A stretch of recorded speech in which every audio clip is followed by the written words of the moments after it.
bekerja sama dengan pengurus Musyawarah Guru Mata Pelajaran MGMP dan Kelompok Kerja Guru KKG PJOK Kabupaten Lahat.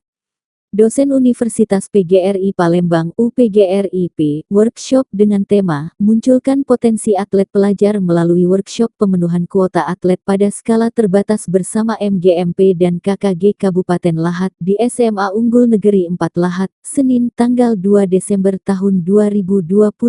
Kegiatan ini juga sekaligus pengabdian kepada masyarakat PKM oleh Hengki Kumbara MPD sebagai ketua dan diikuti oleh beberapa anggota yaitu Farizal Imansyah MPD, Ilham Arfan Junaidi MPD, Puput Sekarsari MPD, Endi Riyoko MPD dan Bambang Hermansyah MPD, serta partisipasi dari mahasiswa yaitu Mailudiana Juan Gustiar. Kegiatan ini diikuti oleh peserta lebih dari 30 peserta yang merupakan perwakilan dari guru olahraga, pelatih, dan perwakilan siswa di Kabupaten Lahat. Dalam acara ini peserta mendapatkan pemahaman mengenai pentingnya pengembangan bakat dan pemilihan atlet yang tepat pada pelajar sehingga dapat menjadi strategi untuk memenuhi kuota atlet pada skala terbatas di tingkat sekolah.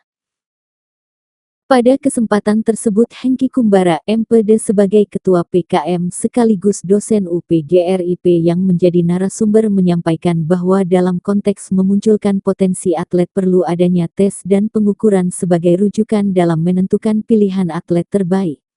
Hal ini dapat dilihat melalui kebutuhan komponen potensi atlet melalui skema tes dan pengukuran serta atlet tersebut memenuhi kriteria dan skala nilai yang sesuai dengan rentang kriteria atlet yang berpotensi. Melalui PKM ini, kami ingin memberikan pengetahuan dan keterampilan kepada para guru dan pelatih agar mereka dapat lebih efektif dalam mengidentifikasi, mengembangkan dan memilih atlet di sekolah masing-masing, ujarnya. Kegiatan ini juga dilengkapi dengan sesi tanya jawab, pesan dan kesan dari para peserta. Hal ini dengan tujuan berdiskusi mengenai tantangan yang dihadapi dalam pengembangan atlet pelajar di Kabupaten Lahat sehingga MGMP, KKG dan siswa Kota Lahat dapat memahami dengan baik kegiatan PKM yang telah dilaksanakan. Sementara itu Bapak Dr. Baslini MPD selaku Kepala SMA Unggul Negeri 4 Lahat menyambut dengan baik kegiatan ini.